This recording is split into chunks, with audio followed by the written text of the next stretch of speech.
আসসালামু আলাইকুম। দেশ ও দেশের বাইরে থেকে এই মুহূর্তে যেখান থেকে আমার ভিডিওটি দেখছেন সবাইকে স্বাগতম।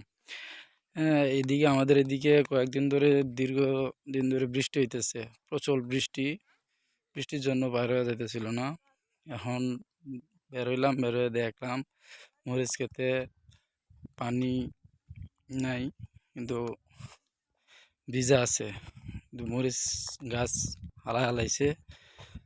দেখে দেখি কুট টুট মারমু, কুট মারে এগুলা সোজা করে দেওয়া লাগবে। সোজা করে দিলে তারপরে আবার সার দিমু, সার দেওয়ার পরে এগুলার মধ্যে আবার মরিচ হইব। মরিচ আছে, অনেক মরিচ আছে, কিন্তু অনেক ক্ষেতই নষ্ট হয়ে গেছে। এদিকে আমাদের নদীতে অনেক পানি হয়ে গেছে গা। এই দেখেন অনেক পানি। এই যে আমার এইদিকে ক্ষেত, ওই যে আমাদের ওই ডইল আমাদের পাড়ে।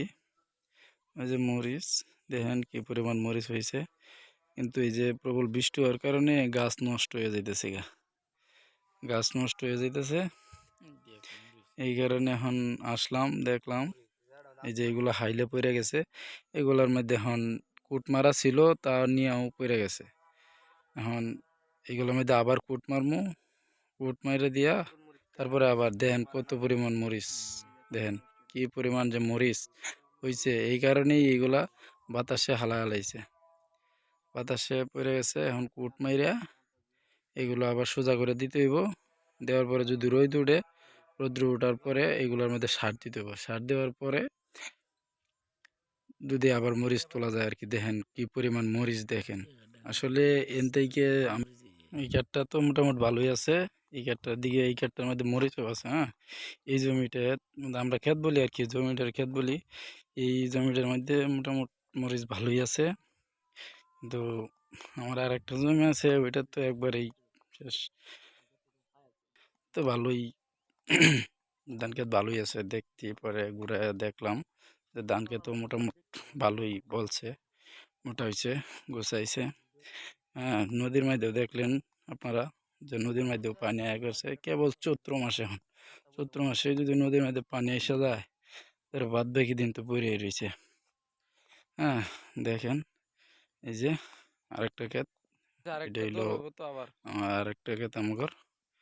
এই ক্ষেতটাও মোটামুটি ভালোই আছে। এটার মধ্যেও সার মাটি দেওয়া লাগবো।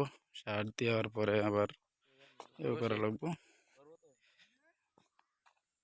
হ্যাঁ, আর এই যে হঞ্জারা জায়গাটার মধ্যে যাইতেছি, হ্যাঁ, এই ক্ষেতটা একবারে নষ্ট হয়ে গেছে গা।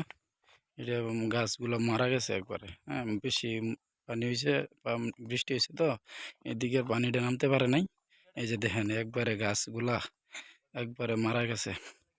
এইটাই বেশি নষ্ট হয়েছে। হ্যাঁ, এই ক্ষেতটা এই যে দেখেন প্রবল পানি আয় পড়ছে।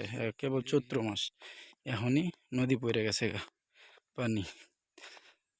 আর ওই যে আমাগর এটা হইল ক্ষেতের এক মাথায়, এটা আমরা এবার নতুন করে খোদাইছি। এটা দেখেন খনন করা হয়েছে নতুন করে, মাথাটা নতুন করে খনন করা হয়েছে।